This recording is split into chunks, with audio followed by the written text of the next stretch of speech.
অভিষেক বন্দ্যোপাধ্যায়ের বাড়ি বেআইনি, যদি নিজেরা না ভেঙে নেয় এবার সেখানেই চলবে বুলডোজার। এমনই জোড়া নোটিশ পাঠানো হলো অভিষেক বন্দ্যোপাধ্যায়ের মা লতা বন্দ্যোপাধ্যায় এবং অভিষেক বন্দ্যোপাধ্যায়ের সংস্থা লিপস অ্যান্ড বাউন্সের নামে। ভাবুন, যে বুলডোজার শব্দ এতদিন ধরে কাঁপাতো উত্তরপ্রদেশের রাজনীতি, আজকে সেই শব্দই কাঁপাচ্ছে গোটা কলকাতা শহরকে। কিন্তু প্রশ্ন উঠছে, কারা এমন নোটিশ ধরালো অভিষেক বন্দ্যোপাধ্যায়কে?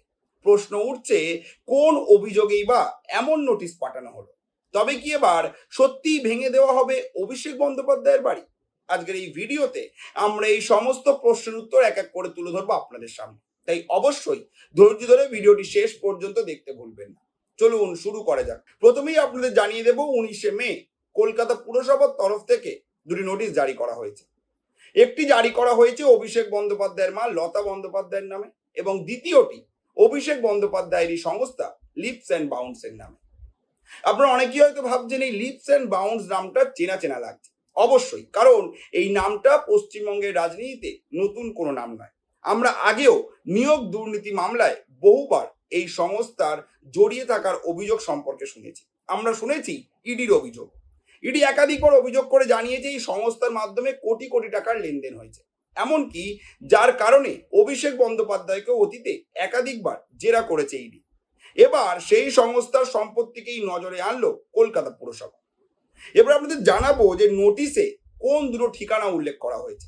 যে দুটো ঠিকানায় নোটিশ পাঠানো হয়েছে, একটা কিন্তু কালীঘাট রোডের বাড়িতে, আর একটা কিন্তু হরিশ মুখার্জি রোডের নির্মাণে। পুরসভার তরফ থেকে অভিযোগ জানানো হয়েছে এই দুই জায়গায় অনুমোদিত প্ল্যানের বাইরে কিন্তু নির্মাণ করা হয়েছে, অর্থাৎ প্ল্যান বহির্ভূত অংশ রয়েছে। মানে আপনি যখন বাড়ি করেন তখন আপনাকে একটা প্ল্যান স্যাংশন করাতে হয় কলকাতা পুরসভার তরফ থেকে। আপনি যদি সেই স্যাংশন হওয়া প্ল্যানের বাইরে গিয়ে বাড়ি করেন তাহলে সেটাই কিন্তু বেআইনি নির্মাণ হিসাবে সেখানে কিন্তু অভিযোগ দায়ের করার জায়গা থাকে যে আপনি একটা বেআইনি নির্মাণ করেছেন। আর সেটাই কিন্তু এখানে হয়েছে অভিষেক বন্দ্যোপাধ্যায়ের বাড়ি এবং অভিষেক বন্দ্যোপাধ্যায়ের সংস্থার নামে যে সম্পত্তি রয়েছে তার নামে। এবার আমাদের জানাবো সবচেয়ে বড় টুইস্ট। পুরো আইন 1980 401 ধারায় নোটিশ পাঠানো হয়েছে এই দুটি ঠিকানায়। এই ধারায় যদি অভিযোগ প্রমাণিত হয় তাহলে কিন্তু পুরো কমিশনার চাইলে অবৈধ অংশ ভাঙার নির্দেশ দিতে পারেন। অর্থাৎ সরাসরি ভাষায় বললে, যদি নির্দিষ্ট সময়ের মধ্যে মালিক পক্ষ অবৈধ ওই অংশ ভেঙে না নেয় তাহলে কিন্তু পুরসভা দায়িত্ব নিয়ে সেখানে বুলডোজার চালাতে পারে, অর্থাৎ নিজেদের ইচ্ছা মতো ডেমোলিশ করে দিতে পারে। এবার আপনাদের জানাবো, এই যে ঘটনা ঘটেছে সেখানে কিন্তু রাজনৈতিক গন্ধ পাচ্ছেন বিরোধীরা। কেন, এবার সেটাও আপনাদের জানিয়ে দেব। কারণ ঘটনাচক্রে কয়েকদিন আগেই ফলতার সভা থেকে শুভেন্দু অধিকারী সরাসরি অভিষেক বন্দ্যোপাধ্যায়কে নিশানা করেছিলেন। বলেছিলেন লিপস অ্যান্ড বাউন্সের 24টি সম্পত্তির হিসাব হবে। এই মন্তব্যের পরেই 19শে মে পুরসভার তরফ থেকে এই যে নোটিশ পাঠানো হয়েছে, তারপর কিন্তু প্রশ্ন উঠছে যে এটা কি শুধুই কাকতালীয় নাকি রাজনৈতিক প্রতিহিংসা। আপনাদের জানিয়ে দেব, বিজেপির তরফ থেকে বলা হয়েছে আইন সবার জন্য সমান। সাধারণ মানুষের অবৈধ নির্মাণ ভাঙা হলে নেতাদের ক্ষেত্রেও একই নিয়ম হবে। অন্যদিকে আবার তৃণমূলের দাবি এটা রাজনৈতিক চাপ তৈরি করার চেষ্টা। এবার আপনাদের জানাবো, তাহলে কি সত্যি এবার বুলডোজার চলবে অভিষেক বন্দ্যোপাধ্যায়ের এই দুই ঠিকানায়? চলুন সেটাও জানিয়ে দিই। পুরসভার নোটিশে কি লেখা রয়েছে? পুরসভার নোটিশে স্পষ্ট বলা হয়েছে 7 দিনের মধ্যে জবাব দিতে হবে। অর্থাৎ ওই যে অবৈধ অংশের নির্মাণ, সেই সম্পর্কে মালিক পক্ষের তরফ থেকে কি দাবি বা কি কথা বলতে চায় তারা, সেটা কিন্তু 7 দিনের মধ্যে জানাতে হবে কলকাতা পুরসভাকে। যদি 7 দিনের মধ্যে জবাব দিতে ব্যর্থ হয় কিংবা অবৈধ অংশ থাকলে তা যদি ভেঙে ফেলতে ব্যর্থ হয় তাহলে কিন্তু পুরসভা নিজেই ব্যবস্থা নেবে।